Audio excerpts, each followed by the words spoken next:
এবার নৌকাটা নাই, নৌকা এবার আপনার পাড়াই মাঝখান থেকে তার যারা সমর্থক আছে তাদেরকে বিপদে ফেলে গেছে। আমরা সেই বিপদ থেকে তাদের পাশে দাঁড়াই। এর আগে আমরা এমপি ইলেকশন করছি 15 বছর আগে, মাঝখানে আমরা ভোট দিতে পারি নাই, তাই না? সব ভোট নিয়ে গেছে ওরা, কারা? হাসিনার লোকেরা, তাই না? অথবা পুলিশ অ্যাডমিনিস্ট্রেশন। এবার একটা সঠিক ভোট হবে বলে আশা করতেছি আমরা। যার ভোট সে দিতে পারবে, যাকে খুশি তাকে দিতে পারবে, তাই না?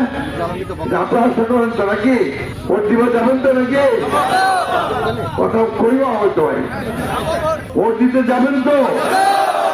একদিন পর একটা সুযোগ আছে, মা বোনেরা যাবেন তো ইনশাআল্লাহ। এবার ভোটটা আমরা একটু অন্যরকম হচ্ছে। অন্যান্য বার এই এলাকায় আমার খালি দৌড়াদৌড়ি, নৌকা ধানের শীষ, নৌকা ধানের শীষ, তাই না? মনে আছে? এবার নৌকাটা নাই, নৌকা এবার আপনার পাড়াই মাঝখান থেকে তার যারা সমর্থক আছে তাদেরকে বিপদে ফেলে গেছে। আমরা সেই বিপদ থেকে তাদের পাশে দাঁড়াই। আমরা পরিষ্কার বলছি আমার হিন্দু ভাইদেরকে যে আপনারা কোনো চিন্তা করবেন না, আমরা আছি আপনাদের সঙ্গে। যারা অন্যায় করছে তাদের শুধু শাস্তি হবে, যারা অন্যায় করেনি সাধারণ মানুষ তাদেরকে আমরা আমাদের বুকের মধ্যে রেখে আসবো, ঠিক না? এবং আপনি জানেন যে আমাদের এলাকায় একটা খুব খারাপ মামলা হয়েছিল। মামলাটা কি ছিল? হত্যা মামলা। আপনি জানেন আমাদের হত্যা মামলা, ঠিক না?